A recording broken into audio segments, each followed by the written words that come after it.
খুলনা থেকে আরও জানাতে আমাদের সঙ্গে যুক্ত হচ্ছেন সহকর্মী আশরাফুল ইসলাম নূর। নূর, এনসিপি নেতার অবস্থা এখন কেমন? এলাকার সার্বিক পরিস্থিতি আমাদের জানাবেন। আমরা এখন আছি খুলনা মেডিকেল কলেজ হাসপাতালের ৩য় তলার ২৭ নম্বর কক্ষে। এখানেই মোতালেব শিকদার চিকিৎসা নিয়েছিলেন। আমরা কিছুক্ষণের মধ্যেই জানতে পেরেছি যে ওনার জ্ঞান ফিরেছে এবং পুলিশের ঊর্ধ্বতন কর্মকর্তাদের কাছে উনি ওনার বক্তব্য পেশ করছেন। জ্ঞান ফেরার পরে কিন্তু খুলনা মেট্রোপলিটন পুলিশের ডেপুটি কমিশনার তাজুল ইসলাম এবং সোনাডাঙ্গা থানার অফিসার ইনচার্জ সহ পুলিশের ঊর্ধ্বতন কর্মকর্তার কাছে অফিসিয়াল বক্তব্য দিয়েছেন এবং মোতালেব শিকদার কিন্তু চিকিৎসকদের কাছে কথা বলে যেটি জানতে পেরেছি তিনি এখন শঙ্কামুক্ত।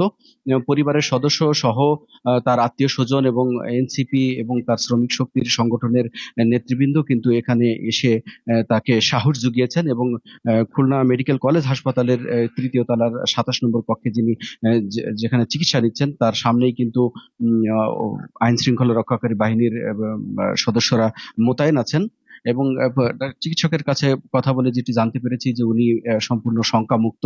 আজ দুপুরে যে ঘটনাটি ঘটেছিল সোনাগার মজিদ সরণি, সেখানে কিন্তু পুলিশ খুলনা মেট্রোপলিটন পুলিশের ডেপুটি কমিশনার তাজুল ইসলাম বলেছেন যে একটি কক্ষে স্বামী স্ত্রী পরিচয়ে রুম ভাড়া নিয়ে থাকতেন দুইজন। সেখানে কিন্তু এই মোতালেব শিকদারের যাতায়াত ছিল এবং সেই কক্ষ থেকে কিন্তু কিছু আলামত জব্দ করেছে পুলিশ। সেখানে একটি গুলির খোসা এবং 5টি মদের খালি বোতল এবং মাদক সেবনের বেশ কিছু উপকরণ কিন্তু পুলিশ জব্দ করেছে এবং সেই রুমটি কিন্তু আইন শৃঙ্খলা রক্ষাকারী বাহিনী সিলগালা করে রেখেছে।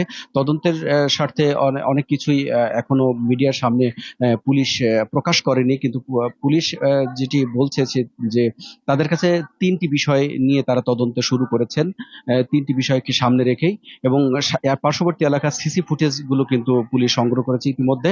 এবং আপনাকে জানিয়ে রাখি আপনার মাধ্যমে দর্শকদেরকে যে এখনো পর্যন্ত এই ঘটনায় থানায় মামলা হয়নি বা কাউকে আটক গ্রেপ্তার করা হয়নি। সাব্বির, এই ছিল খুলনা মেডিকেল কলেজ হাসপাতাল থেকে এনসিপির শ্রমিক শক্তির মোতালেব শিকদারের সর্বশেষ পরিস্থিতি।